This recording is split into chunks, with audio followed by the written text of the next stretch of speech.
gitu. Oke. Sorry. Lanjut. Maaf. Aman aja. Aduh, gue tuh heran itu. Gue mau tanya dulu, lu masih ingat gak sih jumlah partai politik tahun 2024 kemarin waktu pemilu? Jumlah partai politik? Ya, lu sebagai anak magang sini kan, magang ex-magang gimana? Jujur mas, partai politiknya terlalu banyak menurut saya. Saya sampai bingung, ada berapa sih partai politik, jumlah angkanya saja spesifik, saya juga kurang cukup tahu sih mas. Masa lu gak ingat sama sekali? Benar mas, sumpah. Setidaknya, yaudah deh, coba lo kita diktir dulu beberapa yang lo ingat. Masa lu gak ingat? Lu udah nyoblos berapa kali? Baru sekali. Lu baru nyoblos sekali? Sekali. Enggak, sama dia gue juga baru sekali. Sekali? Kita gak jauh beda. Iya. Ya udah, sebutin satu. PDIP, PKB, PAN tentunya, terus Gerindra, P3, terus Nasdem. Itu doang sih mas yang saya ingat.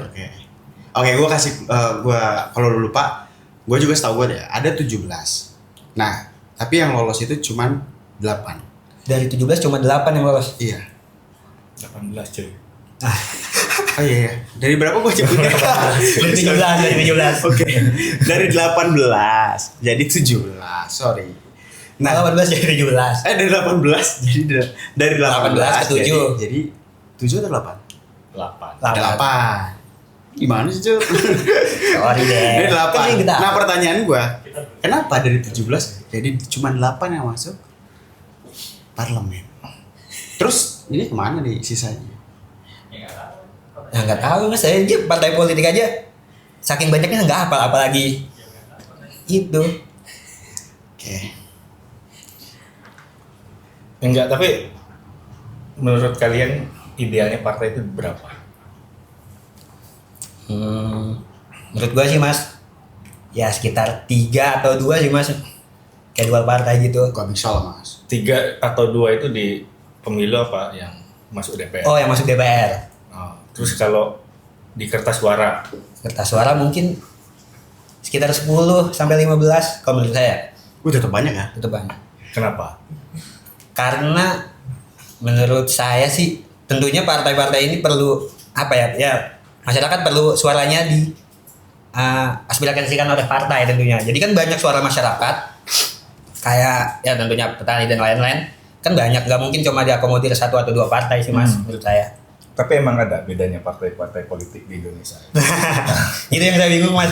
Kayaknya partai-partai semuanya kayak kok sama aja, nggak ada bedanya satu sama lain. Ada sih, ada lah mas bedanya. Misalnya kayak bedanya dari warna. Logo kan itu beda. Pasti beda lah. Ya pasti beda. Ya, tapi kalau menurut gue juga, gue kurang sepakat ya kalau misalnya yang masuk parlemen misalnya cuma 2 atau sampai 3. Apalagi kalau misalnya atau mungkin yang waktu ikut pemilunya mungkin boleh banyak. Kenapa nggak boleh 2 atau 3 doang? Menurut gue tuh karena kita kan terlalu besar ya, Indonesia kan besar. Kalau cuma dilambangkan yang masuk ke parlemen itu cuma akhir 2 sampai 3 tuh kayak gimana kita bisa memastikan bahwa 2 atau 3 partai yang lolos itu benar-benar merepresentasikan lu misalnya. Gue dari Sumatera misalnya, lu dari Jawa. Apa justifikasi ukuran yang bisa menentukan dia tuh mewakili gue gitu mas. Jadi menurut gue nggak bisa kalau tapi kalau terbatas. Misalnya partai nggak ada bedanya kecuali warna sama logo, ya buat apa banyak-banyak kan? Nah kalau nggak, lu setuju nggak partai yang cuma dapat 0, sekian persen gitu ya, dapat 1% atau at least dapat 2% lah ya, punya kursi cuma 5, 6 gitu di parlemen, lu setuju nggak gitu? Emang bisa berbuat apa? Partai dengan cuma 5 kursi, partai cuma dengan 6 kursi misalnya, ada di parlemen, ngubah kebijakan kan kita juga nggak. Suaranya terlalu kecil ya mas ya. Ya suaranya terlalu kecil kan. Memang nggak bisa ngerubah ya mas, tapi setidaknya dia kan jadi variabel yang tetap ketika mau diambil keputusan harus tetap dihitung sekecil apapun kan. Pada akhirnya kan ada persamaan atau kolektif kolegial lah dalam tanda kutip di parlemen itu cara kerjanya.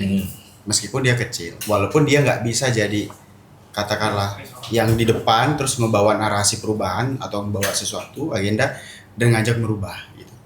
Cuman dia juga bisa kemungkinan bisa diperhitungkan kan untuk keputusan diambil.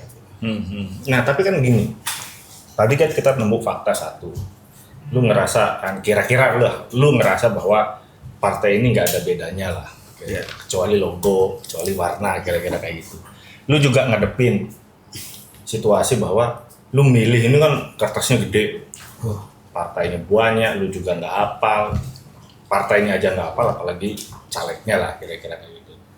Nah, gue pengen nanya sekali lagi, idealnya kalau lu sebagai pemilih partai itu, yang kira-kira lu bisa nalar lah, lu bisa nalar kalau mau milih itu berapa sih kira-kira kayak gitu. Jumlah di surat suara ya. Sebelum nanti yang masuk parlemen berapa, kita tentu sistem pemilu kan banyak instrumennya. Ini pengen nalar dulu aja. Ya mungkin tadi sih Mas, kayak kalau bisa sih semuanya Mas. Maksud saya kan juga kurang tahu kayak kenapa nggak semua partai aja masukin di kertas suara segede-gede suaranya. Ya, pilihan rakyat silakan. Iya itu Mas. Tapi kalau buat gue misalnya, karena kan gue tuh coba ini Mas, kalau realistisnya mungkin ya tiga partai. Kayak Orde Baru. 3 sampai 5 ya juga.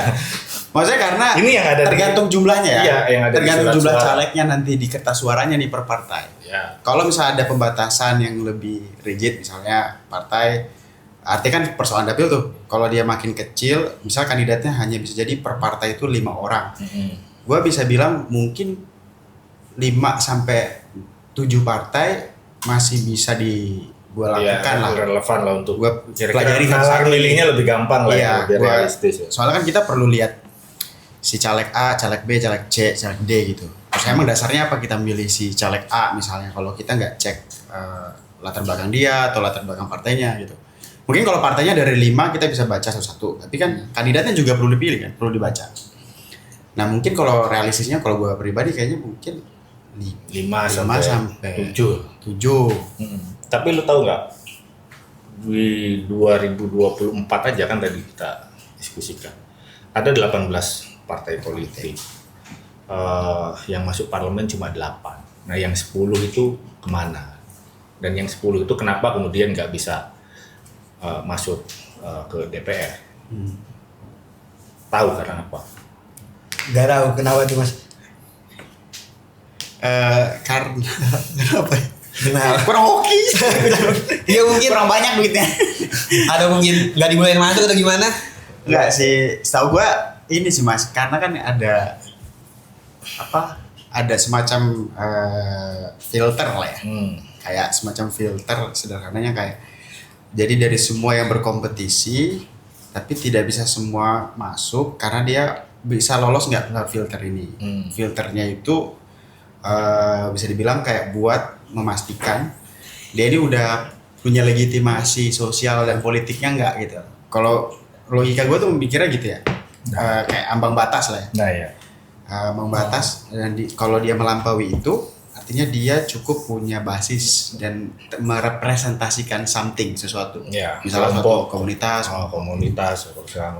ya prinsipnya kan memang kan itu kan. Ya. Maksudnya kan sejak 2009 lah ya, at least kita punya ambang batas parlemen atau parliamentary threshold yang kemudian kalau partai politik nggak tembus perolehan suara presentasinya tertentu gitu ya, 2009 itu 2,5%, terakhir di 2024 tuh 4% kira-kira. Nah itu partai memang nggak diikutkan penghitungannya ke parlemen. Ya berapapun jumlah suaranya yang didapat, yang paling wow itu kan 2024. P3 partai yang udah tradisional lama sejak Orde Baru gitu ya, untuk pemilu 2024 dia nggak masuk parlemen karena perolehan suaranya itu 3,8%. Dan itu 5 hampir 5 juta lebih. Iya, lebih kok, 5,8 jutaan. Iya. Nah itu konsekuensi kemudian kenapa partai-partai politik yang 10 biji tadi itu nggak masuk di parlemen. Tapi secara konseptual kira-kira begini, kalau terlalu banyak partai di parlemen, kira-kira kan bingung juga. Kalau partainya itu cuma dapat 5 kursi misalnya atau dapat 6 kursi, perolehan suaranya juga 1-2%, hemat gua, dia kan nggak dapat dukungan yang signifikan di pemilu. Jadi ya untuk apa juga? Kalau gue sependapat sama si Fatur sih, maksudnya ya bisa jadi partai peserta pemilu itu dibanyakin aja, bisa jadi ya di satu sisi tertentu, karena itu hak politik lah kira-kira. Tapi kan yang akan menentukan apakah pemilih percaya nggak ke partainya. Kalau dia dipercaya tentu perolehan suaranya tinggi kan, maka dia layak ke parlemen. Kalau dia nggak dipercaya, perolehan suaranya 0, maka dia nggak layak masuk di parlemen. Nah sebenarnya filter yang disebut ambang batas parlemen atau parliamentary threshold itu kan di titik itu dia pengen, satu, menyederhanakan partai politik, yang kedua juga ini kan kayak ngasih efek mekanik ke pemilih bahwa ya kira-kira lu milih partai itu yang oke-oke lah. Kira-kira untuk masuk dalam level DPR RI skalanya nasional perlu juga dukungan yang signifikan supaya nanti partai itu bisa banyak untuk mempengaruhi kebijakan dalam level undang-undang atau dalam yang lainnya kira-kira kayak gitu. Oh berarti ambang batas ini kalau misalnya kita lihat tuh kayak boyband gitu, seleksi boyband bukan sih Mas? Kayak orang-orang seleksi buat masuk ke boyband tersebut, jadi seleksinya ambang batas itu. Iya, kayak skala kegantengan gitu. Mungkin itu. Skala kegantengan sama kelicinan. Ya memang, Tapi kalau gitu kan, kalau misalkan dari tadi waktu nyalon boleh banyak gitu kan. Terus pas jadi cuman ya dibatasi setidaknya 2 atau 3. Dengan asumsi dia punya dukungan yang kuat. Berarti kan makin banyak nih yang nggak lolos, artinya juga makin banyak tuh yang suara yang nggak diwakilkan. ya disebutnya suara terbuang. Master vote lah kira-kira. Nah itu yang jadi dilema sebenarnya saat. Maksudnya kan gini, parliamentary threshold itu kan cara yang paling populer dan paling gampang digunakan oleh semua ya negara-negara demokrasi di dunia untuk kemudian menyehatkan tubuh parlemen lah kira-kira. Apalagi kayak di Indonesia yang sistemnya presidensial gitu ya. Kalau dia presidensial maka ya pakar-pakar bilang kira-kira multi partainya harus sederhana. Multi partai yang harus sederhana itu antara 5 sampai 7 lah kira-kira. 5 itu yang paling ideal, 7 itu udah agak melebar. Nah di satu sisi tujuan parliamentary threshold ke sana untuk menyederhanakan partai politik di parlemen, mempermudah pengambilan keputusan lah. Tapi di sisi lain dia kan punya juga konsekuensi negatif yang tadi Satria bilang, banyak sekali suara yang tidak terwakilkan. Nah kira-kira untung ruginya kira-kira di situlah. Nah kalau dalam konteks pemilu di Indonesia ya memang kita bisa lihat fluktuasi suara terbuang itu. Nah sebenarnya di parliamentary threshold sendiri itu kan juga kira-kira gini, orang-orang itu kan berdebat terkait dengan berapa sih persentase PT atau ambang batas itu, 2%, 3%, 4%, bahkan ada yang kemudian anggapannya ya zero. Iya, yang menolak sama sekali kan kalau bila perlu 0 gitu ya. Atau ada juga yang nganggap bahwa ya PT itu secara gradual gitu ya, harus naik gitu ya. Kan dulu kita 2,5% 2009, di pemilu 2014 3%, di pemilu 2019 3,5% 2014, 4% di 2019 dan di 2024. Nah, kalau gue ngelihatnya kira-kira sebenarnya bukan persoalan di presentasinya, bukan persoalan di 2% atau 4% ya. Yang paling penting itu kan kira-kira gini, yang harus diperhatiin ketika kita memasang parliamentary threshold itu konsekuensinya, berapa suara yang terbuang. Nah kira-kira di situ. Kalau angka besarannya itu relatif, dan gua rasa juga nggak ada yang mutlak. Walaupun kita kenal misalnya ada ambang batas parlemen yang efektif, ambang batas efektif kan. Kalau dihitung berdasarkan formula Tagapera gitu ya, dihitung berdasarkan jumlah dapil di Indonesia, distrik magnitudenya antara 3 sampai 10 gitu ya, dengan jumlah besaran parlemennya yang 580 itu ketemu angka sekitar 1,03%. Rumusnya Tagapera, asumsinya berarti PT 1%. Tapi kalau 1% fragmentasinya juga tinggi. Partai yang masuk parlemen juga tetap banyak kira-kira. Kalau gitu, kalau kita simulasi misalnya kemarin kan 2024 kemarin 18. Kalau misalnya 1% itu udah bisa masuk, artinya ada 2, 3, 4, 5, 6, 7, 8, 9. Hampir 13 partai. Hampir 13. 13 partai politik Yang masuk. tersisihkan paling cuman 3 partai. PBB, Garuda, PKPI ya, sama Gelora.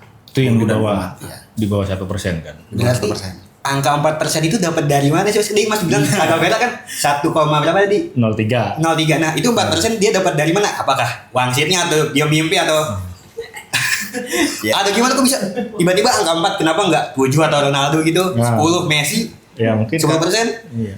Kenapa harus 4? 4 kan Javier Zanetti kan. Itu kan pemain bagus juga, Bos. Iya. Enggak Mas, kalau gua 7.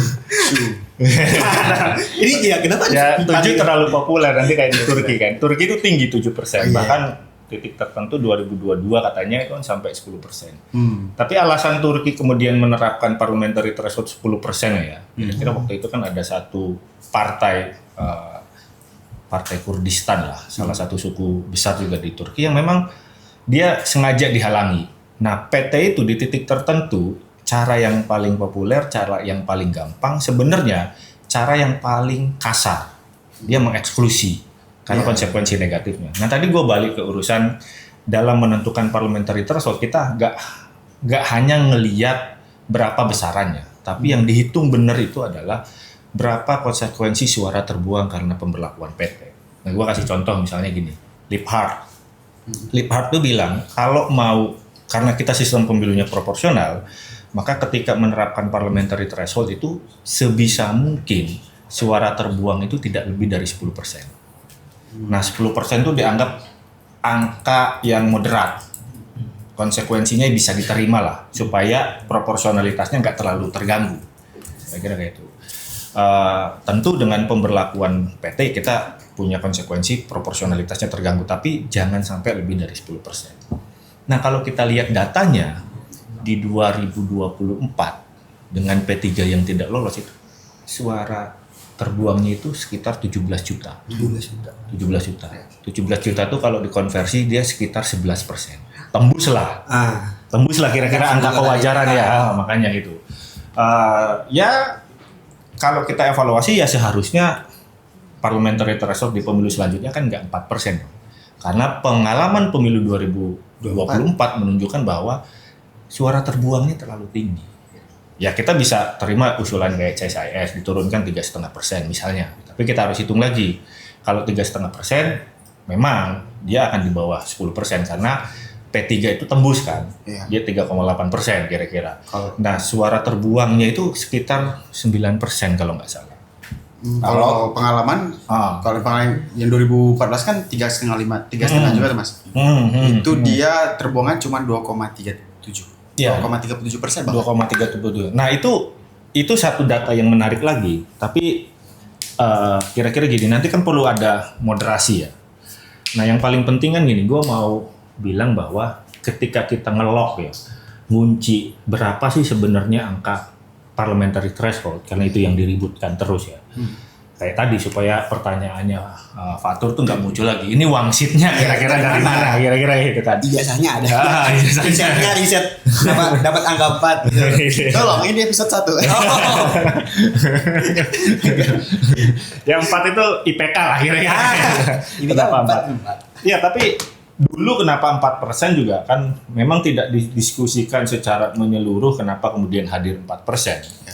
SPD dulu kan jadi tim ahlinya pemerintah untuk pembahasan RUU pemilu ya, Undang-Undang 17 tahun 2017. Kita sendiri juga ngerasa bahwa waktu itu parliamentary threshold nggak perlulah naik. Sebenarnya 3,5% itu udah angka yang sangat optimum kira-kira kayak gitu. Jangan lagi ditambah karena kita selalu memperingatkan bahwa kalau ini ditambah suara terbuangnya makin tinggi. Jadi menentukan PT itu bukan karena persentasenya 2%, 3%, 4% atau bahkan 5% misalnya. Enggak. Hitung dulu suara terbuangnya berapa di pengalaman pemilu yang sebelumnya misalnya. Nah, simulasi baru kemudian kita tentukan. Nah, kalau kita lihat datanya, justru ketika PT-nya 2,5% tahun 2009, itu suara terbuangnya itu sampai 18,31%. Artinya 2,5% itu ya, entah wangsitnya juga dari mana. Itu juga satu, dia gagal. Parliamentary threshold itu dari pemilu ke pemilu dia gagal untuk menyederhanakan partai. Iya, Karena sistem kepartaian kita itu kalau diukur dari indeks yang namanya INPP gitu ya, Effective Number of Parliamentary Parties, itu selalu multipartainya itu cenderung ekstrim. Partai dominan kita itu antara 7 lah kira-kira itu. 7 sistem kepartaian, walaupun yang masuk bisa 8, bisa 9 atau bahkan 10 ya. Tapi ada 7 partai dominan, artinya kan masih ekstrim.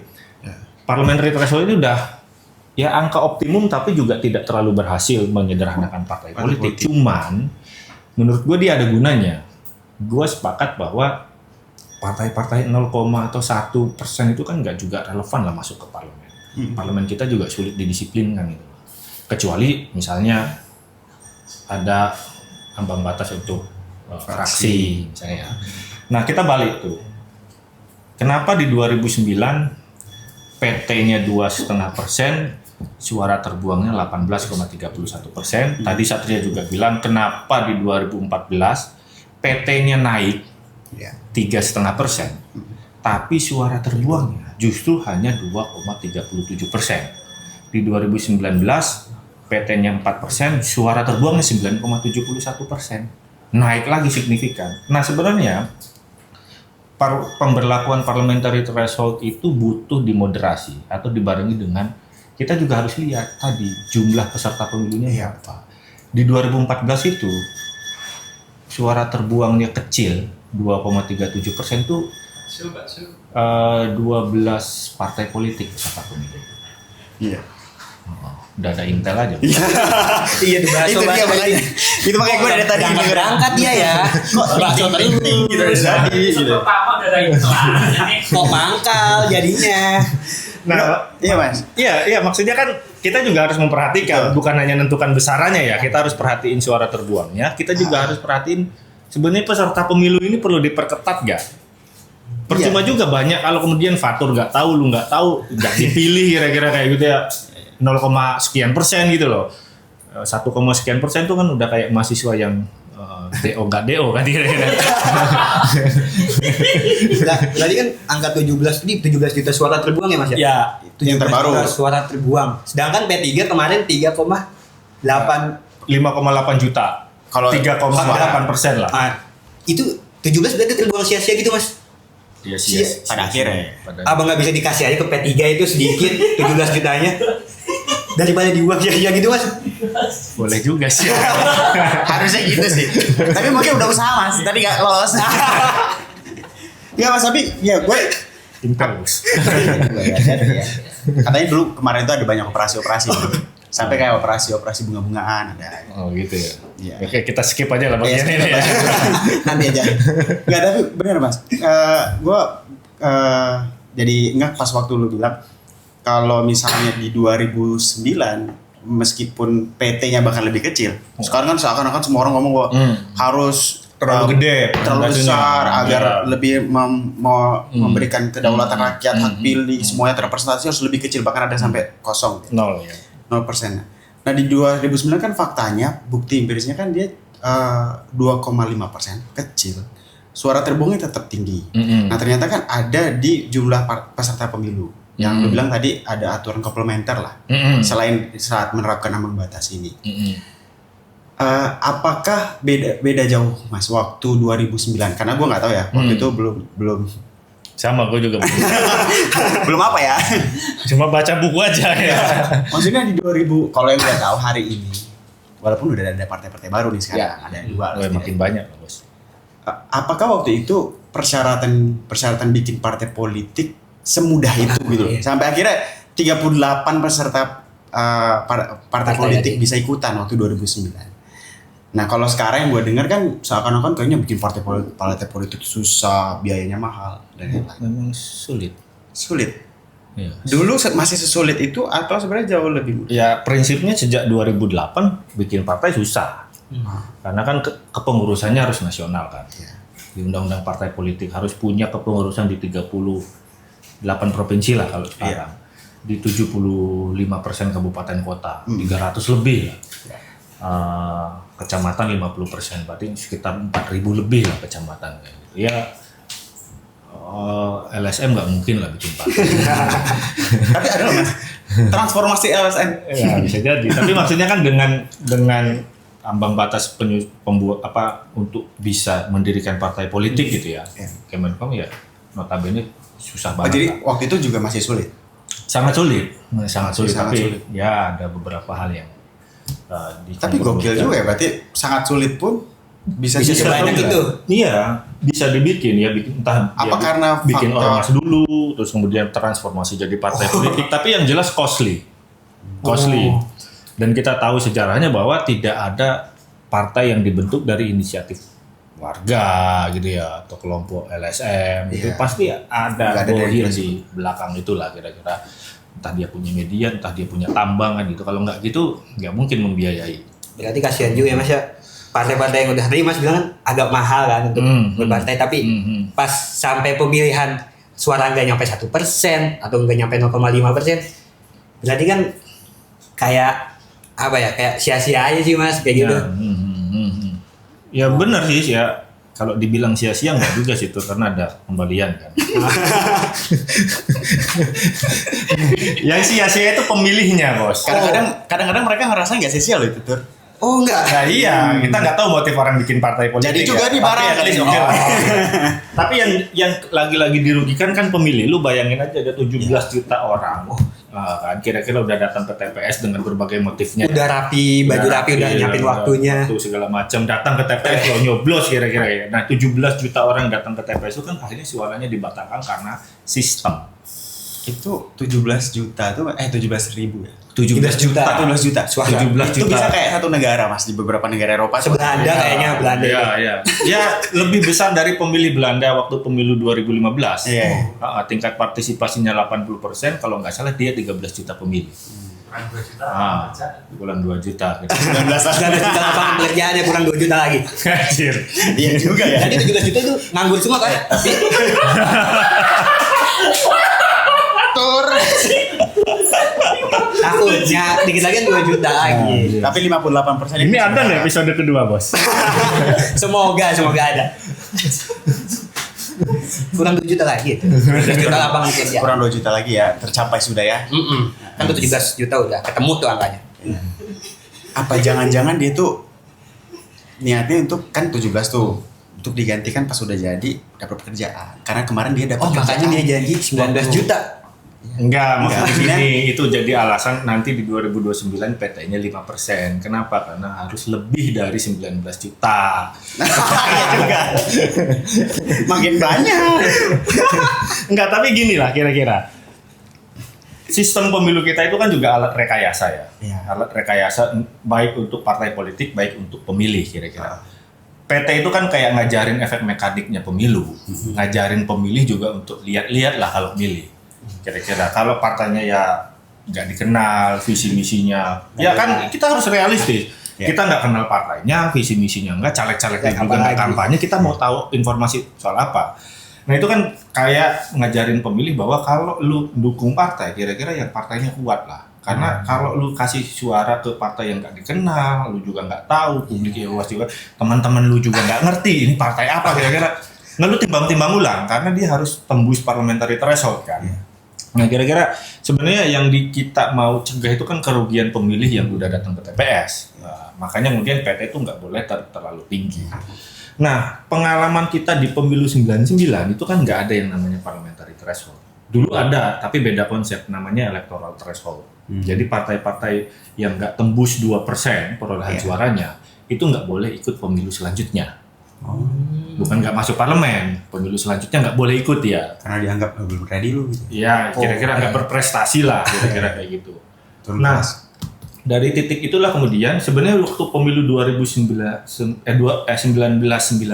walaupun nggak ada PT, itu sistem kepartaiannya sederhana. Kalau dihitung berdasarkan indeks INPP itu 4,7 sistem kepartaian, 5 lah. Jadi ada 5 partai dominan. Yang masuk DPR 21 partai. 21, 23 atau 21? 21 partai politik masuk DPR 99. Oh ya kan dulu tuh ada golongan ya. Ya enggak, partai-partai yang perolehan suaranya kecil-kecil itu juga tetap masuk ke DPR kan, walaupun dia cuma dapat 1 kursi, 2 kursi itu tetap Bisa masuk? ke DPR, bisa masuk. Ya karena belum ada PT tadi. Oh Belum iya ada iya. PT, iya. Oh. dia nggak boleh ikut pemilu selanjutnya. Tapi kalau calegnya terpilih, dia dapat kursi di dapil, dia boleh masuk. Tapi Tapi untuk waktu itu selanjutnya ada nggak? fraksi Selanjutnya nggak boleh. gabungan. Oke. Oh. Dulu kayak misalnya PNBK, PDS, PNBK, PDS, yang kayak PNI itu gabungnya misalnya ke PDI. Nah, partai-partai kayak PKNU yang Islam-Islam biasanya gabungnya ke PKB atau ke P3. P3 kira-kira kayak gitu. Nah, kenapa dulu 99 itu sistem kepartaiannya bagus gitu ya? Sederhana lah kira-kira. Walaupun yang masuk DPR itu 21 dan pesertanya 48. Karena waktu itu orang masih percaya kepada partai-partai besar. PDI Perjuangan yang menang waktu itu perolehan suaranya 33%. Golkar gitu ya, yang ditumbangkan waktu Orde Baru, dia tetap dipercaya oleh masyarakat kok 20 sekian persen. Ngakar ya, tetap ngakar di Tetap basis. ada PKB juara 3 itu juga perolehan suaranya 15, lebih dari 15%. Sehingga partai-partai ini memang akhirnya jadi dominan kan. Nah, seiring berjalannya pemilu, nah orang itu makin terfragmentasi. Partai-partai besar ya, yang dulunya besar itu nggak bisa jaga kepercayaan. Akhirnya fragmented tuh. Makin banyak. Iya, makin tersebar suaranya. Makanya butuh PT di titik tertentu untuk jaga supaya fragmentasinya nggak terlalu meluas. Di pemilu 2004 misalnya, pemenang pemilu waktu itu Golkar 21%. 2009 juga sama, Demokrat 20-an persen kan. 2014 sama juga. Gitu loh, partai-partai yang menang itu perolehan suaranya itu nggak lebih dari 20%. Terakhir kan PDI Perjuangan juga 16%. Waktu zaman Jokowi PDI Perjuangan aja cuma 19%. Jadi terfragmentasi. Nah, makanya kemudian instrumen teknis pemilu itu juga harus support, harus dukung. Nggak bisa lagi kita membayangkan situasi kayak 99. Tetap harus ada parliamentary threshold menurut gua, supaya kemudian partai-partai yang mohon maaf misalnya gurem gitu ya, itu juga tetap tidak bisa masuk ke DPR karena memang dia nggak berprestasi. Memang pemberlakuan parliamentary threshold itu kan itu kan harus dikomplementari lah, dilengkapi dengan ketentuan-ketentuan lain. Satu, jumlah peserta pemilu. Gue sepakat misalnya, Satria nih, ngapain banyak banget partai peserta pemilu misalnya. Kalau kemudian yang beda cuma tanda gambar warna. Kira-kira ya, rasionalitas kita kan kayak ditantang lebih gitu loh. Gizinya juga kurang.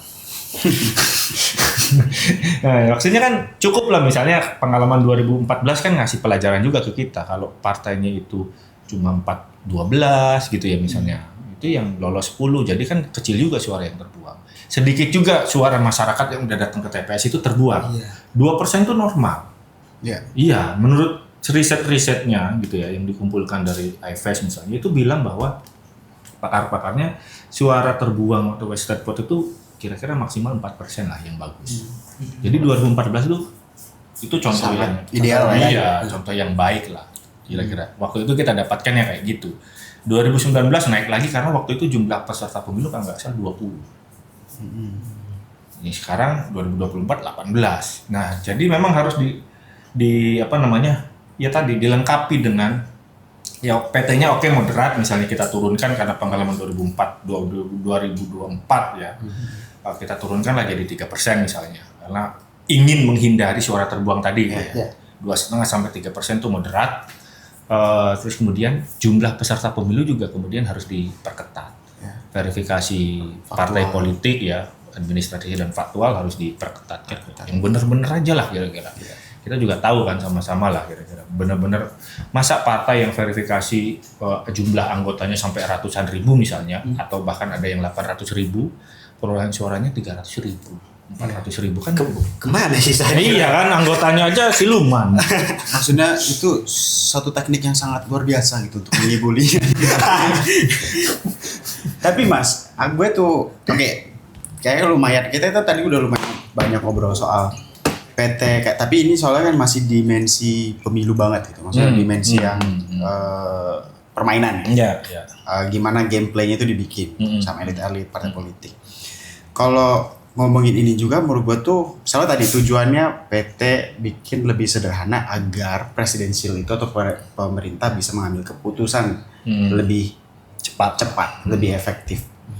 Kalau kita refleksiin sekarang gitu ya, katakanlah dari 2014, 2019 ke 2024, meskipun kita dalam kategori yang masih multi partai X, faktanya kan eksekutif masih tetap bisa mengkonsolidasikan parpol pada akhirnya. Maksud gua, kalau begitu ya udah pada faktanya kan presiden tetap bisa mengajak sebanyak-banyaknya orang mendukung dia. Ya. Untuk terutama parpol lah ya. Terutama parpol. Di parlemen kan ancaman kan antara eksekutif legislatif kan soal itu kan di presidensial yang dianggap kayaknya nanti bisa bikin kebijakan yang bikin nggak berjalan lancar lah, kurang lebih begitu. Kalau sekarang kan lancar kali ya bang, gitu kan. Contoh lain itu loh. Contoh lain. Contohnya RUKWP misalnya. Ini lancar kali kan. Nah maksud gua kan itu faktanya kan berarti output pemilunya terhadap pelaksanaan desain sistem politik terhadap jalannya pemerintahan abis pemilunya itu enggak. Maksud gua kayak dia ngomongnya apa teorinya idealnya tapi faktanya kan nggak bekerja. Iya kan justru ini ya, maksudnya kan gini, kita juga nggak bisa bertahan pada argumentasi ingin menyederhanakan partai politik, jumlah partai politik ya, maksudnya di parlemen karena efektivitas sistem pemerintahan. Wong buktinya presiden dari zaman 2004 lah ya, dipilih langsung Pak SBY, terus kemudian Jokowi, sekarang Prabowo, itu kan selalu bisa merangkul kekuatan politik di parlemen kan. Mau jumlahnya berapapun lah kira-kira. Sekarang tersisa PDI Perjuangan kan, masih nyebutnya juga penyeimbang bukan oposisi. Padahal kita butuh tuh oposisi. Nah, justru kan kita juga akhirnya nggak bisa bertahan dengan jumlah partai politik di parlemen harus disederhanakan sedemikian rupa untuk efektivitas sistem pemerintahan presidensial. Argumentasi itu gugur menurut gua. Tapi kan yang harus kita perhatikan gini aja. Kalau gua ya misalnya, gua nganggap tetap bahwa PT harus ada. Kenapa harus ada tadi? Rasa-rasanya kalau 0, sekian 1% atau 2 ya di bawah 2% itu ya penuh DPR kan. Iya, maksudnya ya nggak terlalu worth it lah untuk bisa masuk ke parlemen, itu satu. Yang kedua, yang kenapa PT-nya juga nggak boleh terlalu tinggi, kira-kira 2,5% misalnya ya, ideal itu tadi supaya jumlah suara terbuang itu Tidak banyak. nggak begitu banyak. Yang ketiga, sama selaras dengan menghindari jumlah suara terbuang terlalu banyak, jumlah partai politik peserta pemilu juga perlu disederhanakan. Kita nggak punya kok basis ideologi yang kuat ketika partai itu harus 18, 15 dan itu kita argumentasikan ya kita kan beragam, dia kan mewakili, enggak juga. Gua rasa dengan 10 partai, 12 partai itu udah cukup merepresentasikan. Iya sih. Karena tantangannya bukan di pemilih, tantangannya di partai politik. Apakah betul bahwa dia merepresentasikan kelompok-kelompok kepentingan di masyarakat? Kan itu. Wong semuanya partai ke tengah, catch all party kan. Kira-kira di situ. Iya, soalnya kan kayak 2024 ini kan kita nih yang paling banyak. Dan kita tuh sangat concern sama isu lingkungan. Yang gue baca datanya gitu. Tapi nggak ada partai politik yang memang concern jelas waktu kampanyenya kemarin itu bawa gagasan tentang ekologi atau lingkungan gitu. Sama sekali nggak ada juga gitu. Jadi sebenarnya ya benar juga sih. Tapi apa ya mas? Selain tadi output pemilu terhadap jalannya pemerintahan gitu, yang juga apa ya? Mungkin kayak seakan-akan kok pada akhirnya gini. Kalau gue bilang gini, sederhananya gini. Kalau memang pertimbangan utamanya adalah seberapa banyak suara yang terbuang, gitu ya. Pertimbangan kenapa kita memilih angka-angka ini, itu seakan-akan jadinya tuh kayak jadi malah hanya menguntungkan satu pihak. Dalam hal ini misalnya partai-partai yang memang udah settle. Oh yang udah besar gitu ya mas? Iya, mendominasi parlemen gitu kan. Dia memang status quo-nya dia nggak pengen berubah situasi itu. Kalau misalnya 8 ini aja atau bahkan 7 lebih parah lagi. Apa itu bukannya sesuatu hal yang nggak tidak menguntungkan kita pemilih? Karena akhirnya kan kebijakan-kebijakan yang kalau misalnya kita runut deh beberapa 10 tahun terakhir, Omnibus Law lewat, terus RUKWP yang terbaru, RUU KPK, bahkan korban nyawa ada terjadi di beberapa demonstrasi itu. Maksudnya kan terbukti bahwa 8 ini hasil pemilu dari 2014 sampai 2024 bahkan terbaru ini Nggak mewakilkan. udah benar-benar nggak ada consider suara di rakyat di bawah. Nah, dan dengan hari ini perdebatannya adalah mereka punya argumentasi untuk mengefisiensikan dan mempertahankan, bahkan cenderung beberapa ada yang mendorong meningkatkan. Apakah itu nggak semakin membuat kita pemilih atau warga dirugikan gitu? Karena ya nggak usah ngomong nanti, tapi faktanya di 10 tahun terakhir undang-undang yang nggak menguntungkan kita lewat sah begitu saja oleh mereka-mereka ini, parpol-parpol yang ada sekarang. Iya, pada akhirnya gue sepakat kalau pemilih yang dirugikan, tapi pertanyaannya di luar partai politik yang sekarang ada di parlemen, ada nggak suaranya? Nggak ada MPG, juga, misalnya. nggak ada logistik. Ya, terlepas ya maksudnya kan, ada logistik atau nggak ada logistik, sekarang zaman digital bos. Iya sih. Pentolan-pentolan partai yang notabene udah lebih punya sumber daya ya, resource, akses terhadap dunia-dunia informasi ya, menurut gua juga nggak kemudian mewarnai kritik kebijakan pemerintahan berjalan sekarang kan. Nah, kalau gue sih berpandangan gini Sar, kira-kira tetap harus ada skema yang membatasi mana kemudian mekanisme yang memberikan reward atau punishment lah kira-kira kayak gitu. Ada sanksinya Ada jadi. sanksi lah kira-kira kayak gitu. Karena gini, terlepas dari instrumen teknis yang harus kita rekayasa ya, kita harus evaluasi PT terlalu besar dan lain sebagainya. Kita kan punya kecenderungan bahwa partai politik itu dari risetnya SPD tahun 2018, orientasinya itu dia satu vote seeking, cari suara, sama office seeking, menempatkan kadernya di jabatan-jabatan publik. Itu aja pada akhirnya gitu loh.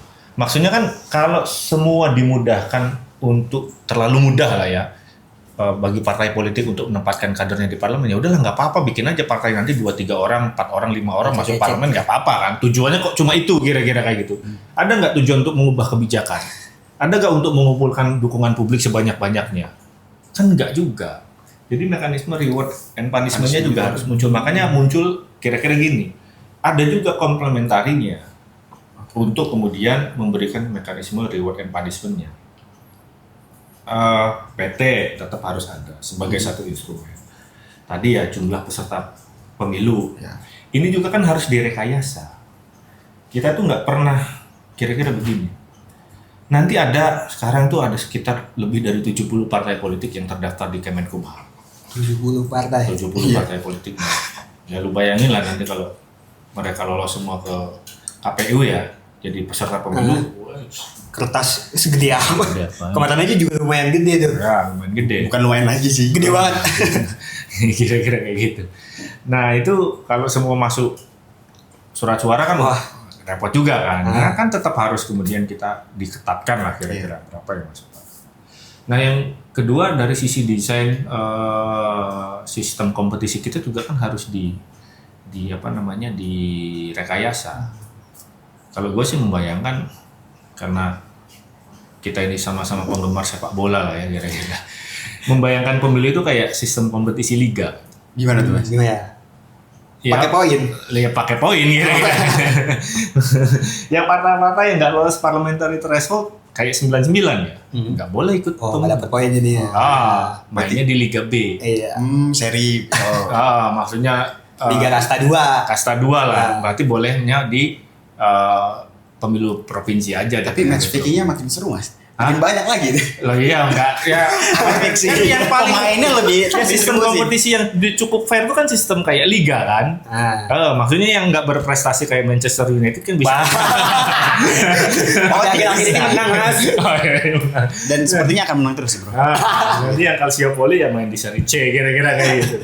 Nah ada mekanisme yang kemudian menurut gue juga harus dijadikan rekayasa sistem ya, nggak hanya PT itu, kemudian syarat peserta pemilu, bahkan sistem kompetisi yang harus kayak liga lah kira-kira. Partai-partai yang berprestasi misalnya satu saat nanti kayak P3 nih.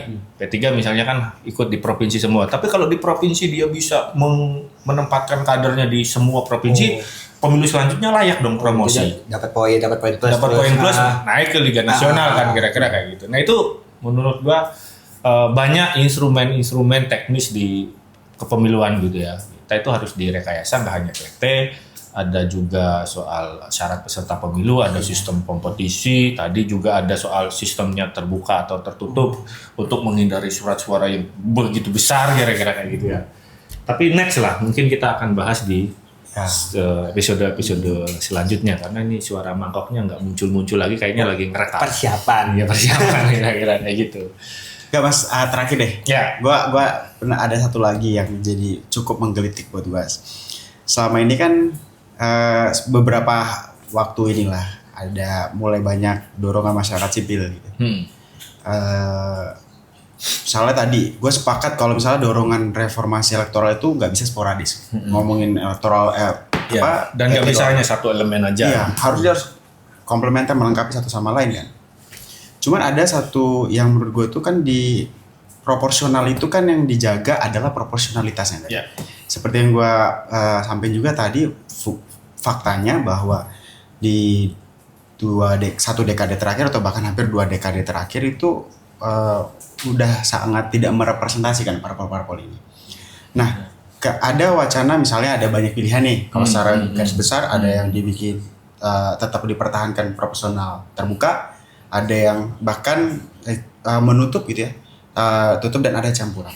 Nah, dari beberapa alternatif ini, pilihan-pilihan ini, menurut gua kan mana sih yang kira-kira paling dapat menjaga proporsionalitasnya gitu, yang bikin setidaknya membuat benar-benar partai-partai yang udah masuk ini bisa mewakili. Apakah proporsional kalau tertutup terbuka kayak sekarang ya, menurut gua tuh kayak antara elemen nilainya direkayasa agar benar-benar mewadahi lebih besar, atau sekalian ketutup gitu. Tapi nggak dibatasi jumlah yang bisa masuk. Nah kalau campuran, mungkin nggak proporsionalitas itu bisa bekerja, jadi tercipta gitu. Ya, kita harus tetapkan itu sih, betul juga. Maksud gue gini, kalau kita ngomongin soal proporsionalitas hasil gitu ya, itu kan kita ingin mendekatkan keadilan lah kira-kira perolehan suara partai politik dengan kursinya ya. Ya dapat 10% suara ya dapat 10% kursi lah kira-kira. Nah yang harus diintervensi lah ya, harus direkayasa itu kan satu ya pasti soal parliamentary threshold tadi kan. Jangan terlalu tinggi lah, karena konsekuensi suara terbuangnya itu yang ingin kita hindari. Yang kedua, alokasi kursi daerah pemilihan. Itu harus direalokasikan, dialokasi ulang karena iya, karena kan pertumbuhan penduduk ini kan fluktuatif kan, ada daerah-daerah yang penduduknya bertambah, ada yang berkurang, ada pemekaran kira-kira. Nah itu akan sangat mempengaruhi proporsionalitas hasil juga. Kalau dapilnya makin diperkecil, proporsionalitasnya juga makin turun, kira-kira gitu. Nah, jadi yang kalau kita mau jaga proporsionalitas, satu, PT-nya jangan terlalu besar, dapilnya kita rekayasa ulang, kita realokasikan, dan yang ketiga ya pilihannya tetap baik terbuka maupun tertutup itu nggak ngaruh terhadap proporsionalitas hasil, kecuali milih campuran. Kalau kita milih campuran, katakanlah campuran yang paralel ya, yang paralel kira-kira, ya kita nggak bisa lagi ngomong soal proporsionalitas. Karena itu udah campuran. Kalau udah campuran, sebagian distrik lah ya katakanlah, sebagian majoritarian atau plurality, ya kita nggak bisa lagi klaim proporsional. Jadi hanya dua itu aja, satu PT, dua alokasi kursi dan daerah pemilihan untuk menjaga. Dan tiga ya sistem pemilunya tetap proporsional, mau terbuka, mau tertutup, atau misalnya satu juga ada yang lagi diusung namanya moderate proporsionalis. Menarik tuh. Apa itu? Ada kombinasi penentuan caleg terpilih antara partai dan caleg kira-kira. Tapi ya nantilah kita akan bahas di lebih lanjut. Oke. Mungkin pertanyaan terakhir mas saya. Ini cukup agak nyeleneh, tapi kan 17 juta suara tuh mas. Jadi kan pakai kertas tuh. Ya. Nah kertasnya ini dikemanain mas? Apa didaur ulang dijadiin bungkus gorengan kah sama KPU? Apa KPU punya perusahaan buat daur ulang kertasnya? Mungkin mas boleh jawab enggak? Yang saya bingung itu. Dikiloin kah? Mungkin Aduh itu gua nggak tahu sih itu. Gua Nanya sendiri- KPU, ini bukan KPU. Belum KPU. Siapa tahu. siapa tahu ya. Siapa tahu. Bentar lagi sih emang. Oh, bentar lagi tutup. Ya nggak tahu lah, tapi yang jelas kan ya pasti itu entahlah dimenain karena itu kan sisa logistik pemilu kan. Harus nanya KPU itu manajemennya diapain. Kira kayak gitu. Tapi yang jelas suaranya jadi mubazir dari sisi ya. legitimasi politik karena dia tidak terkonversi jadi kursi di parlemen. Ya. Tinggal nambah 2 juta lagi tadi. Jadi 19 juta. Oke, kita Itu masih itu tadi.